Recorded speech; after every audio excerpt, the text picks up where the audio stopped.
ابا جی قبلہ فرماتے ہیں ہم نے دیکھا کہ مولوی صاحب کے ہوائیاں چھوٹ گئیں، پسینے چھوٹ گئے، ہکلانے لگے، حال پتلا ہو گیا، اور پنڈت جی مزے لینے لگے. ہاں مولوی میں اپنے والد گرامی رحمۃ اللہ علیہ کے ایک واقعے کی صورت میں بیان کر کے آپ کی جان چھوڑ دوں. یہ واقعہ میں نے خود ان سے سنا اور 20 بار سنا.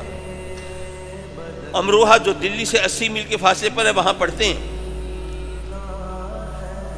فارغ التحصیل ہوئے ہیں 16 برس کی عمر میں.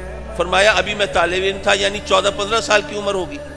فرمایا میں امروہہ میں جا رہا تھا، ایک جگہ چوک پہ مجمع لگا ہوا دیکھا. دیکھ کے تجسس ہوا کیا ہو رہا ہے، جا کے دیکھیں. دیکھا تو ایک ہندو پنڈت اور مسلمان عالم کے درمیان مناظرہ ہو رہا ہے. ہندو پنڈت نے گھیرا ہے مسلمان عالم کو. ہاں مولوی جی یہ بتائیں آپ کے نبی جی نماز پڑھتے تھے؟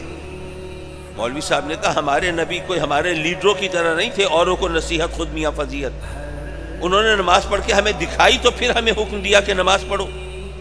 اچھا نماز پڑھتے تھے تو آخری نماز کب پڑھی انہوں نے؟ کہا کہ جی ہمارے نبی پاک صلی اللہ علیہ وسلم نے کوئی بھی نماز چھوڑی نہیں. آپ کی حیات طیبہ میں جو بھی وقت آیا آپ نے نماز پڑھی ہے. اچھا آخری وقت تک نماز پڑھی ہے. تو وہ جو آپ کی مقدس کتاب ہے، ہولی بک ہے، جس میں کہتے ہیں کہ ایک چیپٹر ہے جس کو آپ سورہ فاتحہ کہتے ہیں، تو وہ آپ ہر نماز میں پڑھتے ہیں. تو آپ کے نبی جی بھی پڑھتے تھے یا چھوڑ دیتے تھے؟ کہا کہ جی ہمارے نبی جی نے نماز پڑھ کے ہمیں طریقہ سکھایا، تبھی تو ہمیں پتہ چلا نماز کس طرح پڑھنی ہے، تو وہ بھی پڑھتے تھے. اچھا تو سورہ فاتحہ آپ کے نبی جی بھی پڑھتے تھے، تو ساری سورہ فاتحہ پڑھتے تھے یا کچھ چھوڑ بھی دیتے تھے؟ کہ بھائی کمال ہے، تو کافر ہے، اب تجھے کیا پتا.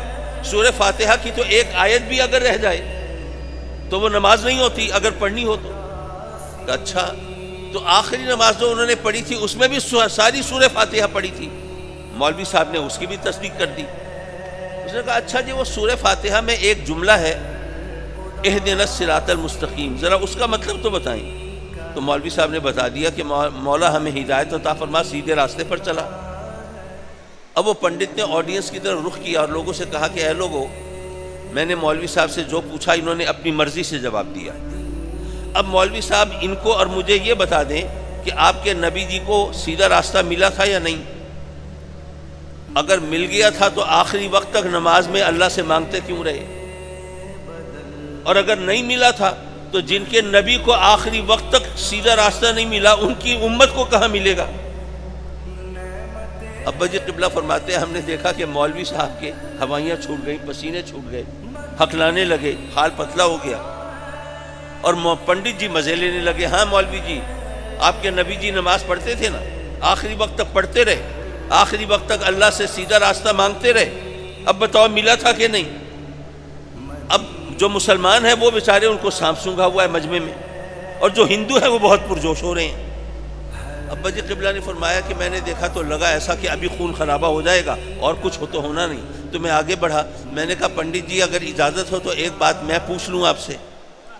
پنڈت جی نے دیکھا کہ ایک 14-15 سال کا بچہ ہے، اس نے تو اپنے خیال میں اس طرح گھیرا تھا کہ بڑے سے بڑا عالم نکل نہیں سکتا تھا. ان کا برخوردار تم کیا بولو گے، جاؤ اپنے کسی بڑے کو بلا کے لاؤ، تمہارے ان مولوی صاحب کی تو چھٹی ہو گئی. ابا جی قبلہ نے کہا کہ نہیں پنڈت جی میں تو آپ سے کہہ رہا ہوں اگر آپ اجازت دیں تو میں ایک بات پوچھ لوں. خیر انہوں نے بڑی وسیع القلبی کا، کشادہ ظرفی کا مظاہرہ کیا اور کہا اچھا چلو پوچھو.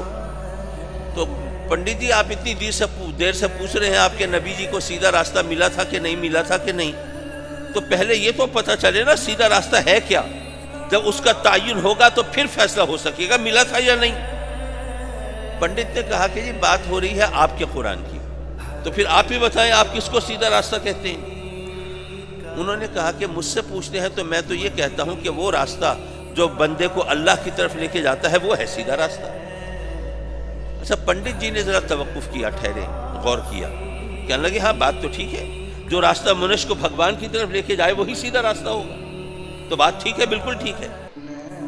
تو انہوں نے کہا کہ پنڈت جی اب میں جواب دے رہا ہوں، اگر سمجھ نہ آئے تو آپ کے عقیدے کا قصور ہوگا.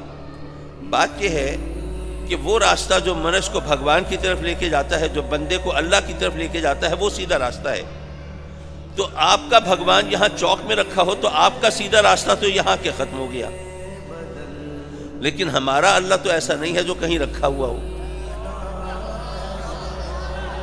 وہ پرسونیفیکیشن سے پاک ہے، وہ تجسیم سے پاک ہے، وہ کسی جسم میں حلول کرنے سے پاک ہے.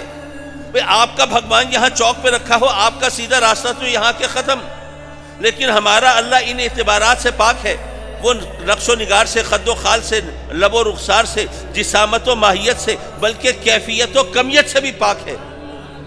تو اللہ کی، ہمارے اللہ کی طرف جو سیدھا راستہ جاتا ہے، چونکہ ہمارے اللہ کی کوئی انتہا نہیں، اس لیے اس راستے کی بھی کوئی انتہا نہیں۔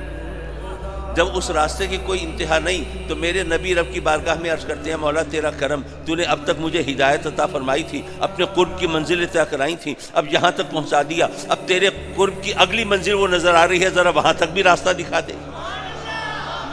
جب وہاں پہنچے تو اگلا درجہ وہاں سے دکھائی دیا، پھر اس کے لیے دعا کی مولا اگلا درجہ بھی عطا فرما دے۔ جب وہاں پہنچے تو پھر اگلا مرتبہ نظر آیا، اگلے مرتبے کے لیے دعا کی، تو رب کائنات کی طرف جو راستہ جا رہا ہے اس کی کوئی حد نہیں، تو چونکہ اس کی منزلیں لامحدود ہیں، یہ دعا بھی بے حد مانگی جاتی رہے گی۔ اسی لیے قرآن نے کہا خیر لک من الاولی، اے محبوب تیرے لیے ہر آنے والا لمحہ گزشتہ لمحے سے بہتر ہے۔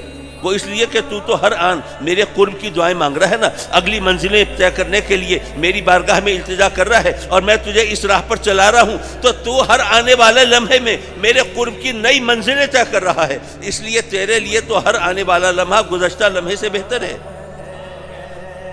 حضرات مکرم، یہ قرآن کو سمجھنے کا انداز ہے، اور یہ قرآن ویسے تو ہم عام طور پر کہتے ہیں نا جی ہمارا بچہ جی ٹھیک ہے ان لوگوں کے مدرسے میں پڑھ رہا ہے، کیا فرق پڑتا ہے، قرآن ہی پڑھ رہا ہے، وہاں محنت زیادہ ہوتی ہے، وہاں پر قرآن زیادہ اچھا پڑھایا جاتا ہے۔ یارو قرآن صرف حروف و الفاظ کا نام نہیں ہے، اگر مفہوم و معنی کو ایک طرف کر دیا جائے تو پھر تو آپ قادیانیوں پر گرفت ہی نہیں کر سکتے۔ لیکن بہرحال کہنے کا مقصد یہ تھا کہ ہم چونکہ اللہ کے کلام کو مانتے ہیں اور اس کی عظمت و شان کو مانتے ہیں،